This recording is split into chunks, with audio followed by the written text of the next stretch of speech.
เนาะแล้วเอากันยับเอามาพี่ให้เอาเขาก็บ่ได้ซื้อหยังมามีแต่ว่า100,000 กีบเด้อร่วมแสดงความยินดีกับทั้งลูกสาวลูกเขยเนาะหักแพงกันเบิ่งแย่งกันเนาะลงบันทึกเลย100,000 กีบเด้อบ่เสียงเด้อโจมือฮะ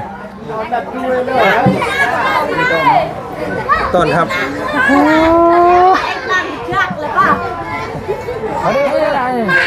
เพชร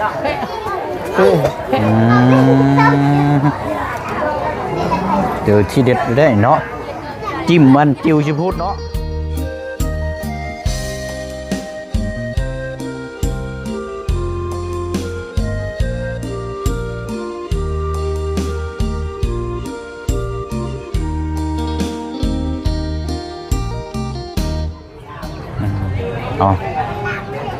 แต่ว่ามาฮอดบ้านสามูลพี่น้องช่วงค่อยค่ำลงแรง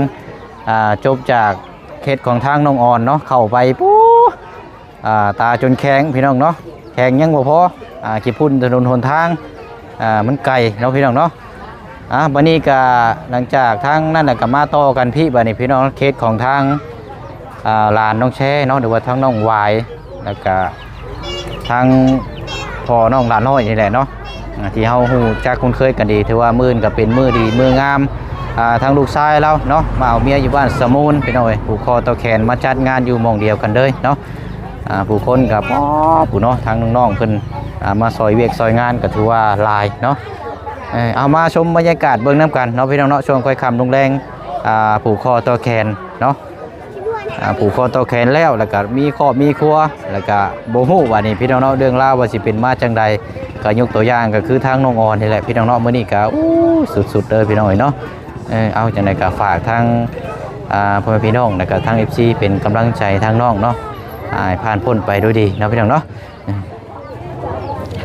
กราบสบายดีและสวัสดีพ่อแม่พี่น้องเบิดสุขุสุคน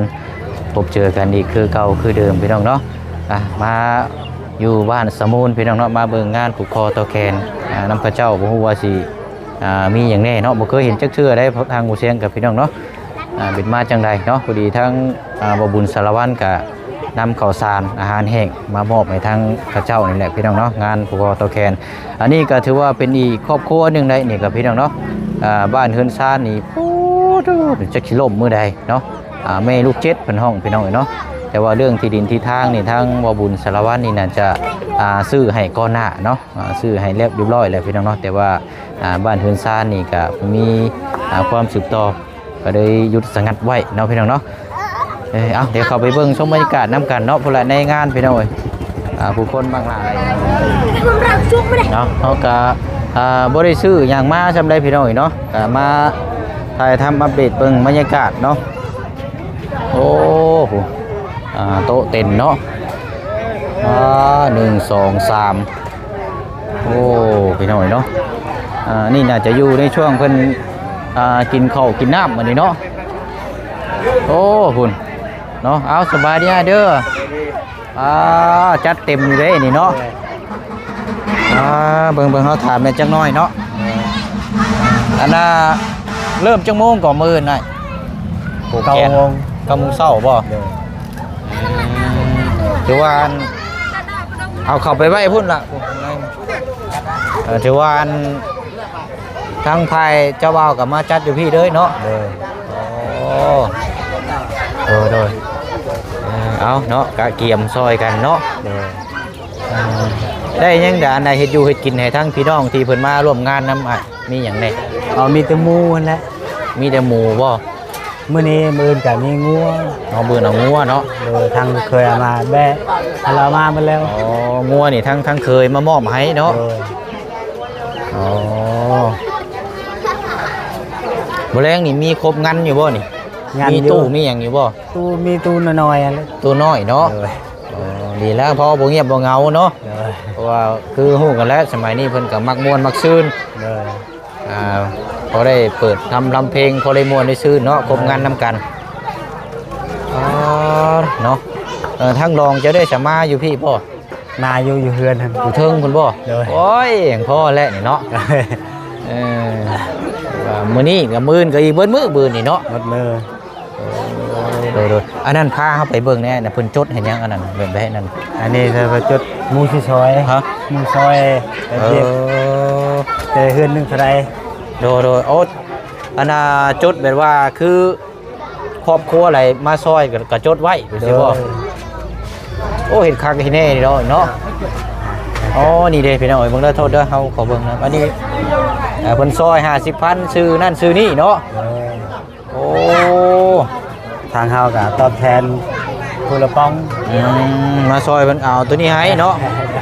สบายดี โอ้ยเอาเนาะ สบายดี ไปดีเด้อ พอพี่น้องเนาะ เดี๋ยวเว้ย กำลังเห็นยังก็พ่อ อันนี้แต่ว่าไอ้น้องซอย โอ้ แม่เพิ่นมาซอยเพิ่นจดไว้ ซอยเท่านั้นเท่านี้มีน้ำมีในจดไว้เนาะ พี่น้อง ได้จะคนนะพี่น้องเนาะ อันนี้ต้องบ่แล้วกับประกาศใหม่อีกทีหนึงบ่ ยันว่าเขาทึกมูกู้เลยดอกมูกู้เลยเขาอ่านตามเลยชื่อตอบแทนเพิ่น ซอยขึ้นเอาไว้เป็นน้ำทานเนาะ อันเชียวเอาก็ ได้มาซอยบัดเฮาสิไปซอยเพิ่นจะซอยถึงเนาะ ประมาณนี้เนาะโอ้เพิ่นเฮ็ดคักแน่เด้อเนาะ บ่จันน้ำ10แพ็คเด้อเมื่อกี้นี่เด้อ เอาซะเนาะเอาจดให้จดน้ำ10แพ็คเนาะ น้ำ10แพ็คกับเงิน100,000 มาอย่างน้อยจ้ะ เบาจัน บ่จันเนาะ เอาพอ เอา นี่ซอยน้องเพิ่นเด้อ โดยเอาอันนี้เฮาก็สิร่วมแสดงความยินดีนำเด้อใช้ทั้งน้องวายอยู่ไสซะ มื้ออื่นแล้วมา เราอยู่ไสน่ะ มาวายมื้ออื่น นำ10 แพ็คเนาะ เอาเราบ่ได้อยู่ในเฮือนนี่บ่ในบ้านนี่บ่ ก็มื้ออื่นมีแต่เราอันมาวันนี้ อ๋ออยู่พุ่น เรา เนาะ ไปมอบงัวมอบเงินอย่างนี้แม่ จดบันทึกเนาะ น้ำ10แพ็คเงิน100,000กีบ เงินซอย มาโม โดย กัน หมูโอ้หมดดิงดิน มาบ่เชียงว่า โอ้ย เอาเชียงบ่เชียงเพิ่นก่อนเอา โอ้หมดดิงดินอันนี้เนาะ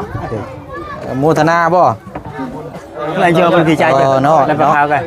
อ่ะยับเอามาพี่ให้เอาเฮาก็บ่ได้ซื้อหยังมามีแต่ว่า100,000กีบเด้อร่วมแสดงความยินดีกับทั้งลูกสาวลูกเขยเนาะฮักแพงกันเบิ่งแย่งกันเนาะลงบันทึกเลย100,000กีบเด้อบ่เสียง เด้อ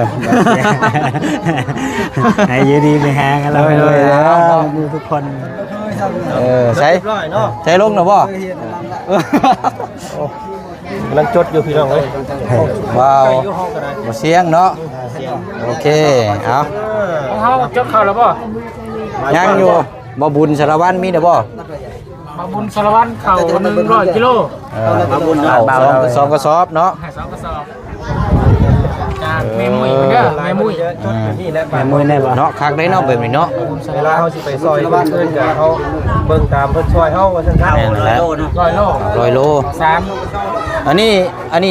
บัดนี้เฮ็ดได้ก็อ้ายตัวนี้น่ะ อันนี้นะตอบแทน ตอบแทนแบบใดเอา ตอบแทน อ๋อแบบนี้บ่โอ้เอาขอบใจ เด้อ อ๋อ มี จะดำๆเดียว นี่น้ำแดงขอบคุณน้ำแดงน้ำเขียว เอาเช่าเลย เนาะเขย่า บ่ยังบ่ได้ได้ คือกัน โอ้ยเอ้านี่ เนาะลืมให้น้องเพิ่นเด้อพี่น้องเด้อ เอา ในร้านนี้ หมูคมบ่นี่ ผม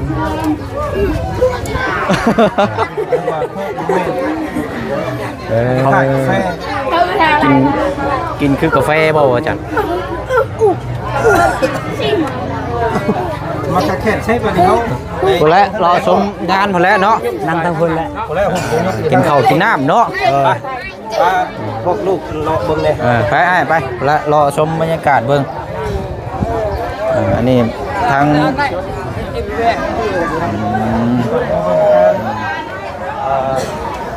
เอาขายยิ่งเพิ่นบ่ ยิงเนาะไปยิง จะนั่งนี่บ่ ย่างรอเบิ่งก่อนทั้งพี่น้องเพิ่นมานี่ก่อนโอ้เนาะ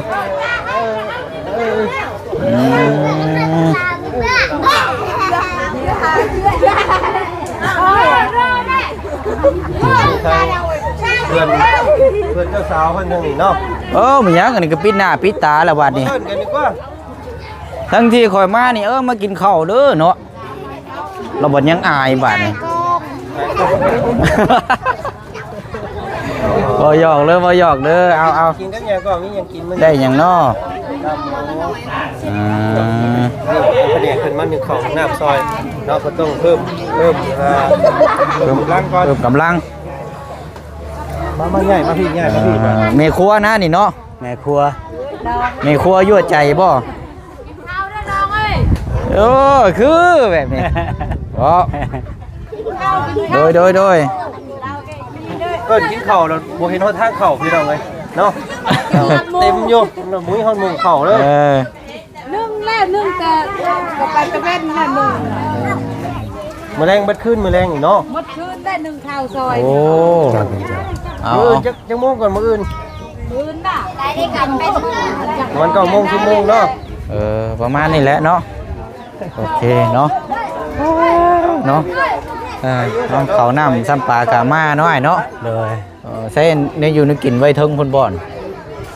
ทางเพิ่น ฮะ ทางเพิ่น เทิงพุ่นบ่ เลย อันนี้เฮือนเราก็เนาะเวลามื้ออื่นนี่มาผูกแขนก็อยู่เฮือนหลังนี้นะเนาะ เพิ่นหลังพุ่น หลังไหน หลังนั้นหาอยู่ขึ้นเฮือนหลังนี้แล้วก็ขึ้นระยะกันหัก เนาะคันสิมาผูกนี่คนบ่แม่นน้อยๆเนาะ เลย โอ้บ่ได้แล้วหลังนี่เนาะ ยันปลูกบ่ได้ หนักแฮงเด้เนาะ เลย อันน่ะหลังที่ว่าจะผูกคอตะแขนอยู่หั่นนั่นอันนั้นเฮือนหลังไปซะหลังนั้นน่ะ เพิ่นอาย เฮือนอ้ายเจ้าบ่ เลย อ๋อเด้นขอเซาเพิ่นก่อนเนาะ เลย เฮือนเจ้านี่บ่ไหวแล้วนี่เนาะค่ำนี่มีจักเท่าใดค่ำนี่เนาะ เลย อืม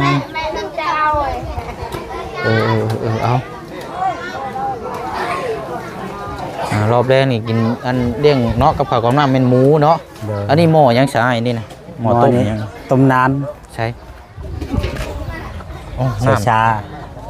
ำน้ำชา เลย น้ำชากระพงกาแฟเฮานี่บ่ บ่แม่นน้ำชากินแบบธรรมดานี่ โอ้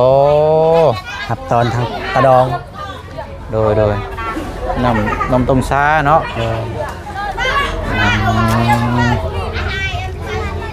ดีเด้อเนาะมื้อแรงนี่เมื่อยเบิดคืนแล้วมื้อนี้แรงนี่เนาะ เลย เต็มที่แล้วบ่เป็นหยังอดเอาเนาะ เด้อ เดี๋ยวก็ผ่านพ้นหลอกมือฮือก็จังพักพรเต้นนี่เศร้ามาเท่าไรสายนี่นะ เป็นนี่ทั้งหมด3อัน1ล้านเอ็ด 3 ชุดนี่ล้านเอ็ดเนาะ เลย อ๋อทั้งโต๊ะตังมีครบเบิดอันนั้นเนาะ เลย จบงานแล้วจังเพิ่นมาเอาบ่ เลย อ๋ออยู่ในบ้านนี่บ่ เลย อืมอันทางเจ้าสาวน่ะคือลูกเจ้าน่ะอยู่เฮือนผัวพุ่นเดี๋ยวนี้น่ะ เลยมื้ออะไรจังมา มื้อน่ะเพิ่นแห่มาพี่บ่ เลย เออ มื้อนี้เรามาบ่ได้มื้อนี้ เพิ่นบ่ให้มาเนาะ แม่เพิ่นเนาะแม่สบายดีกล้องเพิ่นแน่ เอาเนาะ สีชมพูมื้อนี้เนาะ น้องแช่เนาะ ต้องใช้ยังบ่ทันมาบ่ มื้ออื่นเรามา มื้อแต่เช้าเอาไปสิพ่ออยู่สอบเนาะเอามาให้อีก2สอบไปได้บ่กิน เลย โอ้ยเรืออีกผู้แคนนี่เพื่อนหลังนี่บ่ไล่เราอ่ะผู้เพื่อนนี่มันสิฮักเราอะ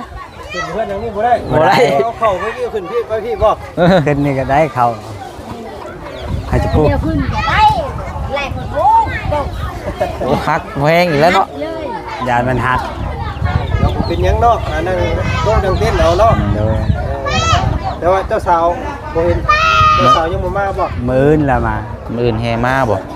เขาเฮมาจะพูดเลยบ่ เลยโดย แห่มาแต่พูด ถือว่าคือบ้านเฮาบ่คือเนาะ บ่คือได้บ่จันได้ บ้านเฮาปกติจะ ภายซ้าย นั่งอยู่ที่ทะ อ่า มีแต่เจ้าว่าวเฮมาแต่ก็อันนี้เพิ่นสิเฮมาจะพูดเลย แม่นมันแตกต่างกันอยู่ พักผ่อนนี่เด้อบ่ได้รับบ่ได้นอนยังเมื่อยเนาะ แม่นเวลาบัดจำเป็นมื้ออื่นรถล่มผู้แห้งแล้วเนาะ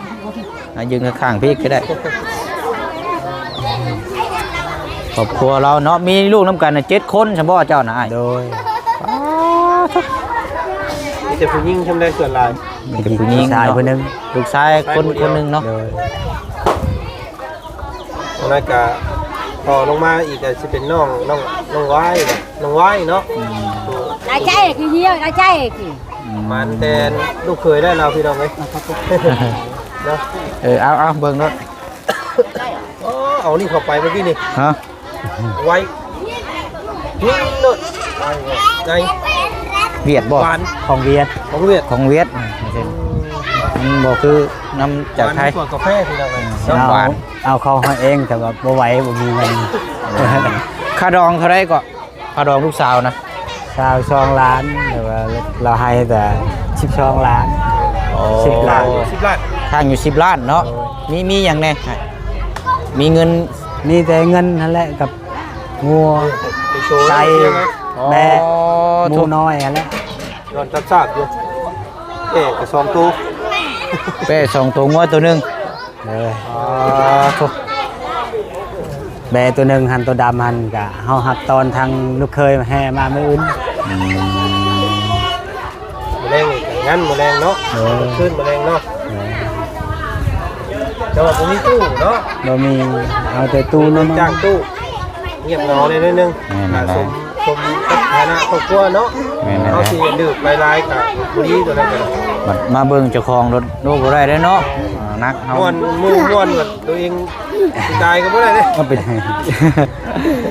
โอ้ยพี่น้อง อันนี้ย่อเข่าย่อน้ำแล้วเนาะ เดี๋ยว อันกับข้าวนี่เฮ็ดหยังจะกินอันนี้นะอันนี้ลาบหยังอันนี้นะ หลับหมู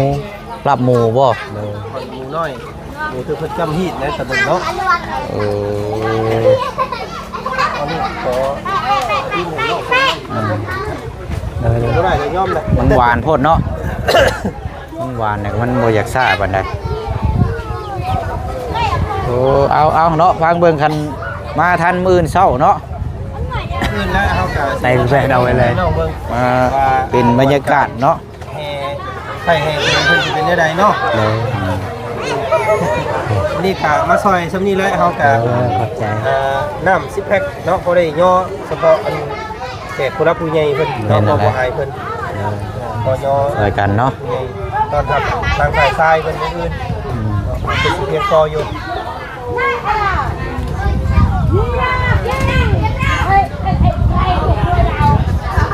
บ่แม่นเพิ่นสิตกบ่ จักแหละ ตกนี่เป็นมุมแปดเลยเดี๋ยว เรียบร้อยแล้วเนาะ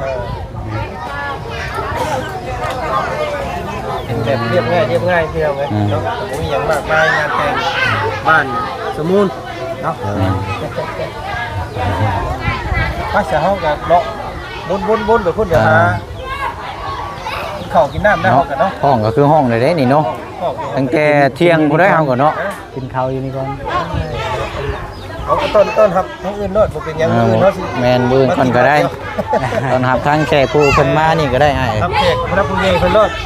สมมติบ่เป็นอย่างดอกเฮาไปหาน้ำมาในยังหากินอยู่ห้องพุ่นก็ได้เนาะเนาะอื่นสิมาร่วมงานนำแต่เช้า เอาเฮ็ดหลับหมูกินข้าวก่อนจังไป เนาะไปอะไรเนาะ โลกตะกลมอยู่เลยเนาะน้องละน้อยครับน้องละวายเพิ่นได้เป็นแก้วเป็นเคยเป็นนั่นเป็นดองกัน ไปลองกัน คือว่าน้องเพิ่นก็ว่าสิมาซอยเรียกอยู่มื้อแรงก็ เดี๋ยว ส่วนละคำ อย่างเงี้ยนึงกันเนาะไปซะเนาะเฮาเลาะไปพุ่นก่อนเด้อเด้อเอา ไปเด้อให้อยู่ดีมีแฮงกว่าลำฮัลโหลเอ อันนี้งานแต่งครั้งแรกบ่ลูกสาวบ่นี่ ครั้งแรกเลย ครั้งแรกบ่โอ้ลูกสาวก็ครั้งแรกเลยเนาะ เฮ็ดยังบ่ถึกเลยเราก็เนาะดีใจ เล่นหน้าเล่นดังเลยเนาะเศร้าหน้าเศร้าหลังแล้วคือเพิ่นว่าน่ะมันเวียกงาน มื้ออื่นมีเสื้อใส่บ่มื้ออื่น เชื่อนี่นี่ เอาตัวนี้เลย ว้าย นี่เชื่อแบบนี้แหละช่วงแบบนี้แหละ ต่างมาแท้นี่เนาะเสือมาแต่ไทยเพิ่นเด้เนาะนี่ เชื่อนี่น้องแซ่เอามาให้ น้องบัวลำพู หนองบัวลำพูเนาะ เมืองน่าอยู่ เสือเป็นเอกลักษณ์เนาะ ช่วงแบบนี้เชื่อแบบนี้แหละมึงมี เอาเป็นยังเนาะ เลยได้อยู่ มากมายดอกที่เรา แต่เขา ไปซะเนาะ เนาะข้างนอก รอก่อนได้เด้อเด้อเอาอยู่ดีแม่งเนาะ อยู่ดีแมงเด้อ โอ้ยเด้อ ทุกคนให้ปลอดภัย โอเคเจ้า มีข้าวกินน้ำก่อนนี่น้ำเข้าไป นี่เลยบานนี่ น้ำโตของเขา อืม เอาบ่สบบ่เชียงเคยบ่บุญไปเลย นี่กินข้าวก้อนเมื่อ เฮ้ย โอ้คือเสีย จัดทุกคน โอ้เป็นโตเลยนี่ เฮ้ยนี่เนาะ หมดโตเลยให้น้องกินอิ่ม อ๋อเนาะไปๆซะไปไปเบิ่งก่อน เพิ่นก็สิบ่เดียวบ่เฮาบ่ เป็นโตเลยเนาะ คือว่าพิเศษเพิ่นเด้อบ่บุญสิได้ อ๋อไก่เป็นโตเลยนี่นะโจมมือฮะ ต้นครับ จักเลยป่ะ ไปเด้อ ไม่ได้สาวกินแล้วเนาะ เอาเลยนี่ต้นฮักนี่เห็นบ่เดี๋ยวเป็นแม่บ่นี่ไปตัวมันจะตกเงินได้นี่คืออะไร ไก่กระตุกมุนเนาะ สิแคนสิขาเลยแล้วขบวนนั่นก็ห่อใส่ถุงไทยๆเงี้ย ห่อ ขาเมื่อได้ ห่อจะเป็นยังเนาะเดี๋ยวได้เฮา โอ้แต่ว่าของเรา เข่าสียังคักเทศเนาะโอ้ของห้อน เขาให้ข้างแน่ได้เลย ของไม่ของไท เขา ยเนาะ เขาให้เราตำมาแล้ว โอ้หอมเลยเดี๋ยวสงสัยแซ่บแล้วเอ้ามันนั่ง บ้าชานั่งโอ้มยังบ้านนี่เราโทรก็มี ไหว้เขาจักหนึ่ง โอ้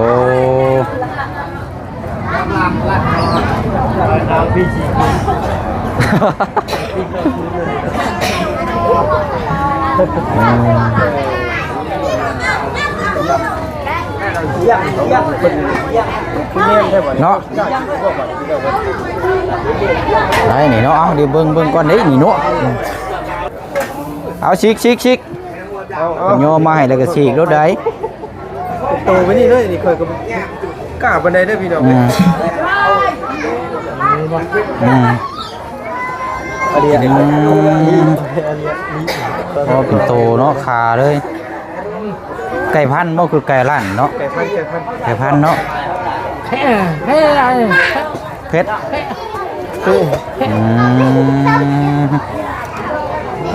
เดี๋ยวที่เด็ดอยู่ได้เนาะจิ้มมันจิวชิพูดเนาะคุยดูได้งัดรถ ก็เห็นกันได้คนเนี้ยได้ทุกคนกัน อันนี้แจวเรามาให้ละ ก็ไก่บ้านนะ ไก่บ้านบ่ ไก่บ้าน เอาโอเคฉันเนาะบ่ไหวแล้วใช่พี่น้อยเดี๋ยวสินั่งกินข้าวกินน้ำนี่ก่อนจักเล็กจักน้อยแล้วก็ยังสิออกไปเวียกงานต่ออีกเนาะ กินดินแล้วมันแซ่บดีได้บ้าน เดี๋ยวเอาสบายดีเด้อเฉยเด้อโอ้ยคำคูณเนาะพี่น้อยผัวแก้วเมียทิพย์เนาะผูกคอตะแคนมืออื่นมาพบมาเจอกันอยู่ยามเช้าอยู่นี่แหละเนาะป้าเนาะคลิปนี้กับทางผู้เชี่ยวก็สิได้ล่ำลาพ่อแม่พี่น้องไปคือเก่าคือเดิมเด้อเนาะแสดงความยินดีผัวแก้วเมียทิพย์เนาะหัวไม่เมียไม่พี่น้องเอ้ยเขาไม่ปลามันเนาะเอาบ๊ายบายเด้อพี่น้องเด้อสบายดี